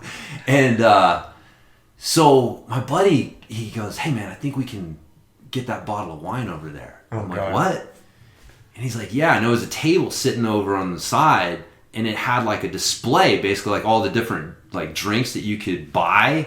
And so the bottles of wine were on display to say like, that's what you can get. And it wasn't like expensive wine or anything like that, like fucking $5 bottles. He's like, yeah, I think we can get that bottle there. I'm like, what? He's like, yeah, dude, nobody's looking. Just walk over there and fucking take it. I was like, all right. This sounds like a good idea. Sounds like a good idea. Wonderful idea. Wonderful. So go over, fucking, thinking I'm being all slick. I'm looking around and, I take it and put it on my jacket and go back and sitting there like, man, this is cool. All right. Nobody knows. And so we left. We go out and, we stash the bottle in one of our bags and we're walking around. And then one of the crew comes up to us and they're like, hey, we need to talk to you. Oh no. And we're like, what? And they're like, so this kid said that he saw you take a wine bottle. And I'm like, what? And like apparently some fucking kid saw me do it, man. Like I thought I was like, yeah, and ratted me out. And of course me and my buddy are like, no, man, no, we didn't take that. We didn't do that. And it's like, and they were like, well, this guy said you did. And we were like, dude, we'll pay for the fucking bottle if it's a problem, pulled out our money. And we're like, dude, if it's, like whatever, like we're, we didn't take it, but if it's a problem, we'll pay for it. Right. Like, I'm not going to admit to it, but if I need to pay for it, like, I'm okay with that. We're okay with that. Like, let's, and they're like, no, if you didn't take it, then you didn't take it. And all this shit. And it was just very like, weird, like they, knew that we did it, but they couldn't quite prove it. And we're like, oh, fuck, man. And so we were like afraid they were going to go and search our bags or something like that. So we fucking ran downstairs, got the wine bottle out, and we're like, dude, we got to throw it overboard. Oh, no. But then we're like, we can't waste it. We got to drink it first. So we fucking like hid in the corner and powered the wine down, and then fucking threw it overboard. Threw the fucking evidence overboard. So many illogical decisions here made here. Again, when we talking about young people being dumb. Oh, it's fucking retarded, man. Oh yeah. So, but it was funny, man, because the rest of the time it was like when we first got on board, the crew. A couple people in the crew were like kind of cool with us, and like we're like American, fucking whatever. So a little bit of a novelty. They're talking to us and being friendly. But dude, you could tell like after that, like they were. Every time we got a look from one of the crew, it was like, dude, they know that we fucking stole that wine bottle and they can't prove it, and they're so fucking pissed off about it. That's hilarious. Oh my god, dude, yeah, we were just so ready to get off that boat. But the refugee ship. Oh my god, yeah. That's an experience I've never had. I've never ridden on a refugee ship. Yeah, it was sure, I probably never will. Trying to sleep on the floor of a hallway of a big ocean ship is yeah, it was an experience. I even at one point went up to him and was like, look, man, like, do you have any rooms? Like, I will pay for a room. Like, I did not realize that this is what we were getting. And they're like, no, we're all sold out. That's the best you got. So dude, we ended up like sneaking off into like one of the lounge areas. That's right. Like grabbing some cushions off one of the couches. Nice. Like, we just, made it a little bit better. Yeah, we just totally did our own thing. It was like, man, they can kick us out if they find us, but we're trying to sleep on the floor down there with 500 other people is a little awkward. Doesn't make for a good night of sleep. No. Being drunk probably doesn't help either. Nah, dude, that bottle of wine didn't do nothing. Oh. That was just more on principle's sake. It was more because we could. It was one of those stupid things. You're like, yeah, I can do that. All right, let's do it. Yeah. Not thinking to yourself like, why do I want to do this? I could just buy it. Yeah, I know. You're a kid. You don't think about that shit. But then too, it's like, your buddy's like, dude, we can get that. We can do it. You're like, oh yeah. Yeah, dude. It's like, I think we even like he was doing something to try to like distract. Like that's probably why we got seen. It's like too obvious or whatever. We're trying to outsmart ourselves. He should have like pretended to choke for a second, and had everybody running over. And I could have grabbed all sorts of shit and be like, ah. I think there's a book about that called Choke. Yes, Chuck Palahniuk. Chuck Palahniuk, yes. That's how he pays for his mother's shit. That's right. Gotta make someone think they saved you and then dupe them into giving you money. That's a good book. Yeah, it was interesting. So there you go. There's my fucking refugee wine bottle story. That is not. I haven't heard. I've heard most of your stories. I don't think I've heard that one yet. Nah, that's an obscure one. Yeah, I've got some major ones, like some main highlight stories from that time, but there are a ton of little side stories filling in. It's one of those things, man. When I think back, I'm like, dude, I was only there for 3 months. A lot of shit can happen. God damn, every day. You're in a foreign country with crazy shit happening. I mean, it seemed like forever. That's a long time. It is a long time, but to go on a quote unquote vacation, right? I mean, it wasn't a vacation; you were working, but to be away from your home country, making a bunch of poor decisions to boot. Yeah. Dude, we didn't have anywhere to go in when we got back to Milan. That's right. We knew there was a model's apartment that we had stayed in, and we didn't tell our agency that we were coming back. I forget what it was. Like, the agency that we were with there wasn't the best one, and so we just came back and we were like, dude, we're gonna walk in that apartment, and if someone's there, if some other models are living there, we're just gonna, because it was like I had a couple days till my flight left, and so you're showing up in this fucking city without really knowing, do I have somewhere to sleep? If I got this key still to this model's apartment that I ain't been there in like 4 weeks. And but luckily no one was staying there. But yeah, nice. We were ready to walk in and just be like, play it off like, oh yeah, no, we're models with the agency, and if we could talk them into letting us stay there. That's crazy. But yeah, it was, man. Hearing these stories makes me think. It takes you back to the time to way before smartphones were so prevalent.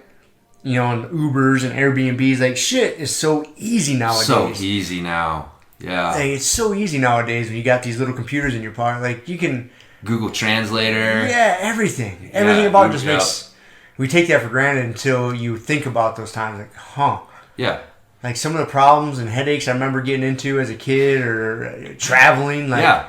Dude, if I just would have had this, it wouldn't have been an issue. Right. No shit, dude. All. Trying to figure out how am I going to get from Athens back to fucking Milan. Like, super easy once you got a phone. No computers. Yeah. No nothing. It's just like a travel agency. I'm pretty sure we went to a fucking travel agency. Which I think they still exist. I think there's still travel agencies out there. No, there still are. But, I don't know how they stay in business, but there still are. Man, I remember doing that a bunch, man. That's how you got your plane tickets. It's like crazy as a kid, to think about. Like, oh, you're gonna fly out to California to visit your parents or visit whatever. Call a travel agent. Call a travel agent. Go see the travel agent. Get your tickets. So yeah, it's crazy. Now it's just all online. I know it would be it's so much easier, but I'm glad I figured out how to navigate. Good experiences. Yeah, dude. Yeah, because trying to navigate Athens and Milan with just a map. I remember when I was delivering pizzas when I was 16, just read the maps out of the back of the phone book. Yeah. Get an address and you just follow the grid. Like, I think it's over here. Yep. Oh, yeah. Head that direction. Yep. I did some delivery driving back in the day before GPS shit, too. Yep. You're like, I think I know where it's at. And then, yeah, get some directions if you need it. Yep. So, it's come a long way. It has. But it's created a softer generation, for sure. They all think that you got to take care of them. So, I can see that. Blame it on the fucking smartphones, dude. I mean, it's the thing that sucks, is that you come up and you want things better for you, for your kids than you had it. But the problem is you end up taking away some of the experiences that made you who you are, and there's no way around that. It is just, if you're gonna do better for your kids than you had done for you, which is just natural instinct. That's how everybody wants to do it. There's going to be a trade-off with that. So it's I'm glad the world is an easier, safer place for my kid, but by the same token, you're doing him a disservice. It is a funky balance, man. Like, how do you balance that out? Yeah. Yeah. I think just being conscious of it is the first step. If you don't even realize there's a problem there. Maybe you just start a new parenting thing where you just come Friday afternoon after they get out of school, you kick your kids out of the house for the weekend. Like, you guys just survive and figure it out. Come back, some doors are locked until Sunday. I know, man. Go learn how to survive. That's not too far from what happened to us, man. I don't know if that's a good parenting strategy. There might be some laws against that. Yeah. Well, you can come back for dinner. It'll be intermittent fasting. That's right. Combined with survival skills. You're out of here. You can stay in the driveway. Dinner. You can stay in the driveway for all I care, but you can't come inside. Outside of this 4-hour eating window. You're out there. Figure it out until Monday. Shiloh's going to listen to this week's episode and be terrified. Like, please don't ever let Rob have any decision making on what happens with us. Yeah, no, but Z would probably dig it. Yeah, for a minute. Yeah. Then he'd realize that he couldn't watch Pokemon for the weekend. Dude, we had him blow up the other day. The internet was out, and he came home. And he was like, I'm starving. It's like, well, eat your snack plate over there. I'm not going to eat until the TV's working so I can watch my cartoons while I'm eating. Oh, no. Like, literally, he's like, I'm starving. He's like almost in tears, like, because he's hungry, but he's frustrated because he wants to. I was like, oh, my God, this has gone so far off the rails. Like, we had to dial that back in. Like, no more watching TV while you're eating. Like, that was a rule that we let kind of slide, and now we remember, like, oh, this is why. But it is. It's like, man, that Atomic Habits book that I'm reading, you said you've read it, and it's like, you got to be so careful about the associations that you create. So, like, if you are, it's not necessarily bad, but you just need to understand that they're there. So, like, yeah, I like to sit down and watch TV while I'm eating. Mm-hmm. So I have associated eating with watching TV. And if I don't turn on the TV when I'm sitting down to eat, there is that initial, like... Seems a little weird. Oh, man. Yeah. But then you just have to, oh yeah, wait a minute. Like, I've just there's just this association that I have. The association isn't real. Like, television isn't necessary for me to eat. It's just a trigger that I've created in my life. And so, well, I got to take control of that trigger. And, so it's easier on the occasion when you don't. But it's understanding. It's like, that's how you keep those things from happening. But, yeah, it's so easy to create weird triggers in either your life or your kid's life. Like, that's the other thing, is you got to constantly be thinking about when you got kids, like, what kind of associations am I creating here? Like, they get snacks when they go to jiu-jitsu. Mm-hmm. So they can't go to jiu-jitsu without snacks. Like, snacks are part of, like, they associate going to jiu-jitsu with getting a snack bag to have after their class and while we're continuing to train. So, yeah, you forget the snacks or you forget the Kindle or something like that. And it's a bad deal. It's like, fuck, we've created this association. So, but it's impossible not to, you're just throughout your daily routines, you're going to create these associations. You just have to, a lot of it is being conscious of it and trying to create the right ones and being aware when you're creating wrong ones, bad ones. And like, that was like, dude, like the phone, I had to change my routine recently. Like, at night, I write down the 3 things that I got to get done the next day before I can check email or look at any social media or anything. That's good. That's a good plan. Yeah, because I realized, like, I was, sitting in the morning, I'd do my Morpheus reading, and then I have my phone in my hand. So easy. Right, so it's like so easy. Just, let's see what happened on Instagram. Did anybody message me? Like, that's my pretext, is like, did somebody message me that I need to see? And then, no messages, but I'm here. So, and then a half hour later. Yeah, or even 5 minutes. It doesn't matter, right? It's like, that's 5 minutes of just, that was gone. And then checking email. I once heard it put that, like, email represents everybody else's priorities. Like, when someone's emailing you, usually, like, they have a priority and they're wanting your help with it. And all of a sudden, they're hoping it becomes your priority. Exactly. So as soon as you open your email, you start taking on other people's priorities for that day. And it's so easy to, like, open your email first thing in the morning and then be like, oh, well, this guy needs me to answer this question, and this guy, wants this. And then, you get done and you're like, oh, I was productive. And it's like, yeah, you were productive for them, but you did not fucking do anything for you. And so, yeah, I had to consciously, like, change that. I was like, man, I'm being super unproductive day after day. And I realized the problem was I'm checking shit first thing in the morning and then doing everybody else's priorities and feeling like I accomplished something. So now I got to get these 3 things done before you touch your phone. Before I touch, well, it's not really my phone, but just email or social media. Like, I don't engage with either one of those things, either on my computer or phone, until I've done those 3 things. And man, like, most days, it's usually not till like 2 or 3 o'clock in the afternoon by the time I get them all done. And so, I'm not checking shit until later in the day, and it's been great, So it's like, I'm on my phone much less, but my goal wasn't, if I made a goal to like stop checking my phone, it's different. I have to replace one habit with another habit. Like that's one thing. Like you can't break a bad habit. You can replace it with another habit. Yeah. Or minimize the cues and things that trigger that habit. But like, so for me, like I had to change my habits around to get my fucking that phone under control.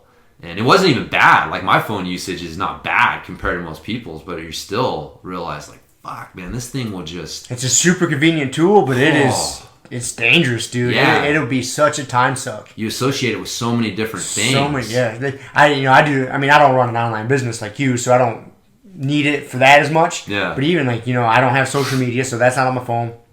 I even like in the morning, I always listen to podcasts when I'm getting ready for work in the morning and doing my routine. And most of the time, I'll just activate it by talking to it, whether I use Siri or I use my Alexa at home. That way I don't even have to touch my phone. So it's still my routine. I can just, my phone stays out in the kitchen, I walk out there, I start making my coffee, I just yell at my phone, hey, play this in this podcast. Yeah. Play this out, and I don't even have to touch it. So that way I'm not tempted. I'm not tempted to look at this or look at now that. I got your Morpheus band coming. I know. So you're going to be sitting there with your phone in your hand. Like you're going to be sitting in a chair with your phone in your hand, looking at your Morpheus reading after you've gotten done taking it. It's like that's where you're supposed to do that like first thing in the morning. Before you do anything. Yeah, I mean, you want to do it either. I mean, he recommends doing it before you even get out of bed. Like that's optimal. But he's like, you need to do it before you do anything that like any coffee, anything. So just get up. And he's like, but the other thing is be consistent. So if you're going to do it laying down in bed, always do it laying down in bed. If you're going to do it sitting up after you get out of bed, always like do it that way. But it is like first thing in the morning. Mm-hmm. So you are like grabbing your phone first thing in the morning, sitting down, looking at it. And so that's where like the temptation of like, oh, it's so easy. Click. And it's just a little button click. Just a little button, man. Uh-huh. I've had to like hide. I've hidden I don't have any of my social media or email buttons like on my home screen. Like I have to open something else and then click it. So even just that one extra step. Hey, it's beneficial. It is, man. And getting rid of notifications too. Yo, yeah. I don't have any notifications. Ruthless with those things. The only notifications I have are phone calls and texts. Yeah. Besides that, no email or I don't have social media. Like no, that little red circle. I don't know how it is on. I always have Apple phones, but they always get that little red circle, and so it's just begging you to click on it. Like, who wanted to talk to me? Who wanted? And every goddamn app you download for this or that, it's got notifications. 5 different notifications. You got to go in. You got to act because it always defaults to allowing notifications. You got to go in and turn them off. Yeah, that'll get you too. Yeah, it's one thing I like about this Pixel is like if you get a notification, you can just like long press it, and then the option to stop notifications comes up on it, so I don't have to go digging into the app itself and do all that shit. So that's nice. Yeah, dude. Yeah, those notifications are crazy. They know how to get you, man. Dude, I see people. I don't know how people navigate.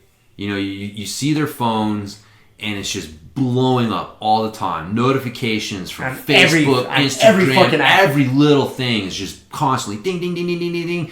And then you look at their email, they're checking their email, and it's just like fucking giant list of unread emails and unresponded to emails, and it's like, how do you mentally find any space to like be a human being in that world, man? Like you're just constantly your attention is constantly being attracted by that other people's priorities or your priorities. So yeah, anyways, but it's those habits, man. You got to get those habits. Yeah, it's a good read. I read that book a while back. Yeah. I remember I listened to, what's his name, James Quick? It seems like it's a James. For some reason, there's 2 guys out there that are authors, and James Clear is one and James Quick is one. But anyways, it's a good book. I read it. I heard him on a podcast, an interview with him. I forget what podcast. Yeah. I was like, oh, this guy's kind of got some good stuff to say. It's really easy read. The thing that I like about it is he's combined some of the Jordan Peterson higher concept stuff of like the choices that you make are a reflection of who you are, right? Like, me and you don't see the same choice, and then I choose A and you choose B. Like the way that you see the world makes your choice self-evident, and the way that I see the world makes my choice self-evident. We don't necessarily see the same choices and choose A and B. And so that's what he was talking about in the book, is like, that's the problem most people make with their habits, is there's like, you know, the 3 levels is your outcome, like what actually happens. The next level in is your processes that you use. And then your inner core is like, you know, who you are, like who you see yourself as, because who you see yourself as sets up the systems that you use, and that sets up the outcomes that you have. So if you see yourself as a healthy person, right? Then if you're a healthy person, well, you have systems in place because you're a healthy person. Like, they're just self-evident to you. You get up early to exercise, you eat well. Like, these systems are in place. Now, what is the outcome of that? Well, you're fit and healthy and trim. And so, but someone takes a look at you and says, okay, I want to achieve what you have. So I want to be fit and healthy and trim. So that's my goal. And it's like, no. The goal has to be to change who you are on a fundamental level. You have to see yourself differently. Because if you just change your habits without changing who you are, then it won't stick. Yep. Like, the motivation won't last to fight against the grain of who you truly see yourself as. If you truly see yourself as a fat, overweight person, that's not going to last. You have to change. And so, but you know, and he was talking about like environment can help. That's why like jiu-jitsu works so well. You start hanging out with a bunch of fit, healthy people, and it becomes part of who you are too. Like, everyone else is doing it. So I see myself, I am part of this group, and this group is full of fit, healthy people. So that's who I am. And, but yeah, if you don't, like, that's what I liked about that book, because I've read habit books before, but I've never really seen it tied into that higher level personal psychology like that. Like, man, if you don't change who you are, then none of this shit's going to work. It doesn't matter. Yeah. If you don't change who you know, and like he said that every action you take, all of your habits are basically casting a vote for who you see yourself as, you know, whether consciously or subconsciously. So if you're, you know, always late, you're casting a vote because you see yourself as a late person, right? Now, if you see yourself as someone who's on time, you know, you're going to take steps. And when you actually do that, well, you're casting a vote now for someone who you see yourself as someone who can be on time and isn't always late. And it won't always, you know, win. You're not going to be 100% one way, but as you cast more votes in this direction by behaving a certain way, it reinforces this image of like, oh yeah, I am someone who can be on time. I am someone who can, you know, not be late. And, but yeah, if you just are taking all these life hacks to be on time, but you still see yourself as like, you know, that's just me, I'm just a late person, then that's what you're going to be. That's what you're going to be, man. It's not going to last. 6 months later, you're going to be right back to doing the same thing. Mm-hmm. So, yeah, it's a great book, man. I highly recommend it to people. It's kind of restored some of my faith in humans to change. Because, man, it's fucking hard, man. It's hard to change. It is, man. Well, it's hard to look at yourself objectively and realize maybe you should change. That's a hard thing too. That's a whole other conversation, but yeah. But you know, I mean, we both see it, man. You see people making decisions that are and through habits that are obviously harmful, and it's just like, yeah, it's hard not to get cynical after a while of like, you know, do human beings really have the capacity to change, especially after a certain point? Mm-hmm. You know, like after you hit your 30s and 40s, like, you know, and it's yes, they can. You know, it's easy to get cynical and just be like, you know, really no. I mean, odds are so stacked against someone making significant changes. That's why the habits, it's so important, man. Like, you and I have been in the same boat. Like, we've always been active people. Mm-hmm. It was a habit from when we were a kid, and we never lost that habit. It's like, I can't imagine being 43 years old trying to develop that habit from active. Scratch. Yeah, I that's so hard of a concept to wrap my mind around when I'm trying to help people be healthy or active. Like, to me, yeah, it's not negotiable, it's just normal. Like, no, I need to be active today. I need to do something physical today. Yeah. And it's not even, it's like subconscious now. Like, this just happens. And to be someone on the other side of that spectrum that has to like force themselves to do that instead of just coming home and sitting on the couch and watching TV. Build those habits instead of already having them in place. Yeah, that's tough, man. I do realize that's tough for people. Yeah, that's why you got to get them in early. So that's a good place to end it. I think it is, man. We got a habit of going and training jiu-jitsu on Saturday afternoons. And that's what we're doing. That's what we're going to go Grumpy do. Guy. I'm on the show today. Yeah. I missed last week, so. Got that, and then a little drilling. Speaking of that. And then some... no, but we got some focus drilling today. We got to troubleshoot spider web and stuff. Got to help Kelly with her stuff. She's got her submission-only tournament, and then they got the EBI rules at the end, so going to have her work on some stuff from there. She'll do good, man. Dude, she's going to do good.